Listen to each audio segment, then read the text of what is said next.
ఆరు గ్యారెంటీల సంగతేంటి? రేవంత్ సర్కార్ కి ఎదురవుతున్న అతి పెద్ద ప్రశ్న ఇది. అన్నింటికి మించి పెన్షన్ల పెంపు ఏదంటూ ప్రతిపక్షాలే కాదు ప్రజల నుంచి కూడా క్వశ్చన్ రైజ్ అవుతోంది. ఇదే క్రమంలో పెన్షన్లపై రేవంత్ సర్కార్ స్పెషల్ ఫోకస్ పెట్టింది. బోగస్ పెన్షన్లకి కత్తెర పెట్టి అర్హులైన బెనిఫిషియర్స్ కి లబ్ధి చేకూర్చేలా ప్లాన్ రెడీ చేశారట CM Revanth.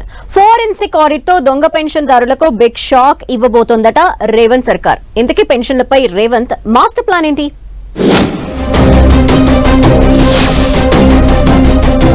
పెన్షన్లపై CM Revanth special focus పెట్టారా? ఫోరెన్సిక్ ఆడిట్ తో అనర్హులకు కత్తెర పెట్టనున్నారా? నిజమైన లబ్ధిదారులకే బెనిఫిట్ జరిగేలా ప్లాన్ చేస్తున్నారా? బోగస్ పెన్షన్లకు కత్తెర, అర్హులకు పెన్షన్ పెంచేలా స్కెచ్. పెన్షన్ల కథ తేల్చాకే ఎంపీటీసీ జెడ్పీటీసీ ఎన్నికలు. బోగస్ పెన్షన్లు ఇది ఎప్పటినుంచో ఉన్న చర్చ, కానీ ఎవరూ కొలిక్కి తేలేని సమస్యగా మిగిలిపోయింది. అయితే రేవంత్ సర్కార్ సామాజిక భద్రతా పెన్షన్లలో అక్రమాలను అరికట్టేందుకు ఫోరెన్సిక్ ఆడిట్ ను చేపట్టింది. పైలట్ ప్రాజెక్ట్ లో ఇప్పటికే 10% అనర్హులు పెన్షన్లు పొందుతున్నట్లు గుర్తించారట. ఈ ఆడిట్ ను రాష్ట్ర వ్యాప్తంగా విస్తరించి అర్హులైన పేదలకే లబ్ధి చేకూర్చాలనేది ప్రభుత్వం టార్గెట్ గా చెబుతున్నారు. 4 జిల్లాలను ఎంపిక చేసి పైలట్ ప్రాజెక్ట్ ను చేపట్టింది సర్కార్. ఇందులో భాగంగా దాదాపు 20,000 మంది పెన్షనర్ల వివరాలను పరిశీలించగా షాకింగ్ విషయాలు వెలుగులోకి వచ్చాయట. ఈ శాంపిల్స్ లోనే దాదాపు 2,000 మంది అంటే 10% అనర్హులుగా తేలారట. వీరిలో చనిపోయిన వారి పేరుతో పెన్షన్లు తీసుకుంటున్న వారు, 50 ఏళ్లు కూడా నిండకుండానే వృద్ధాప్య పెన్షన్లు పొందుతున్న యువకులు ఉన్నారట. అంతేకాకుండా ఎలాంటి శారీరక వైకల్యం లేకపోయినా నకిలీ సర్టిఫికెట్లతో దివ్యాంగ పెన్షన్లు పొందుతున్నట్లు బయటపడింది అంటున్నారు. దీంతో నెలకు కోట్ల రూపాయల ప్రభుత్వ ధనం మిస్యూజ్ అవుతోందని ప్రభుత్వం భావిస్తోందట. పైలట్ ప్రాజెక్టులో భాగంగా చేపట్టిన తనిఖీల్లోనే ఎన్ని బోగస్ పెన్షన్లు బయటపడితే, రాష్ట్ర వ్యాప్తంగా ఫోరెన్సిక్ ఆడిట్ చేస్తే ఇంకా ఎన్ని అక్రమాలు వెలుగులోకి వస్తాయోనన్న ఉత్కంఠ కొనసాగుతోంది.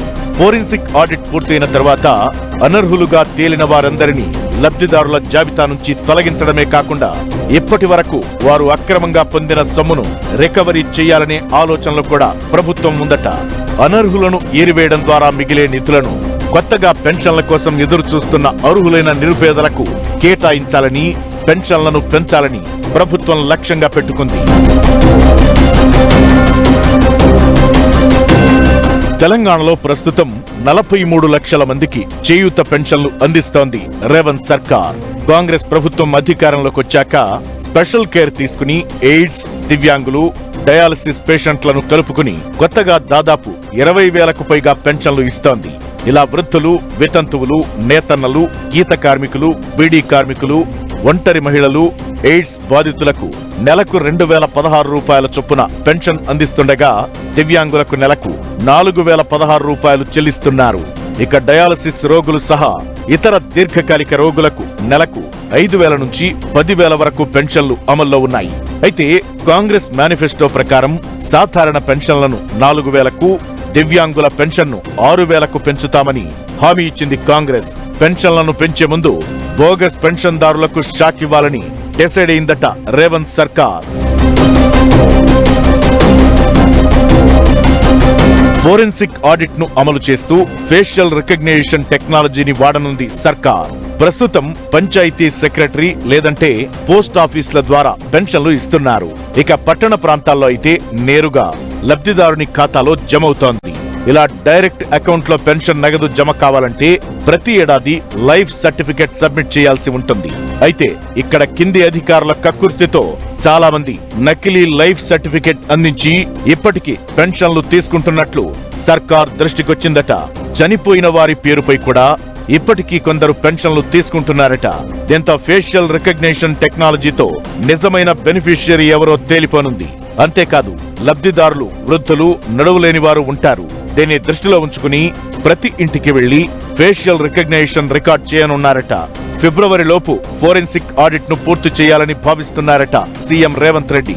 లెక్క తేలిన తరువాత ఇటీవల కొత్త రేషన్ కార్డులు జారీ చేసిన నేపథ్యంలో కొత్తగా అర్హత పొందిన వారి నుంచి పెన్షన్ దరఖాస్తులు స్వీకరించనుందట సర్కార్. వచ్చే బడ్జెట్ లో కొత్త పెన్షన్లకు ప్రత్యేక కేటాయింపులు చేయనున్నారట. ప్రస్తుతం ఉన్న బోగస్ పెన్షన్దారుల లెక్క తేలిన తరువాత అర్హులకు కొత్తగా పెన్షన్ మంజూరు చేయడంతో పాటు ఇప్పటికే పెన్షన్ అమౌంట్ ను పెంచాలనేది ప్రభుత్వ ఆలోచనగా చెబుతున్నారు. ఆ తరువాతే అప్పుడే ఎంపీటీసీ, జెడ్పీటీసీ ఎన్నికలకు వెళ్లాలన్నది రేవంత్ వ్యూహంగా కనిపిస్తోంది. మరి పెన్షన్ల ఏరివేతతో వచ్చే సవాళ్లను కాంగ్రెస్ సర్కార్ ఎలా ఫేస్ చేయబోతుందో చూడాలి మరి.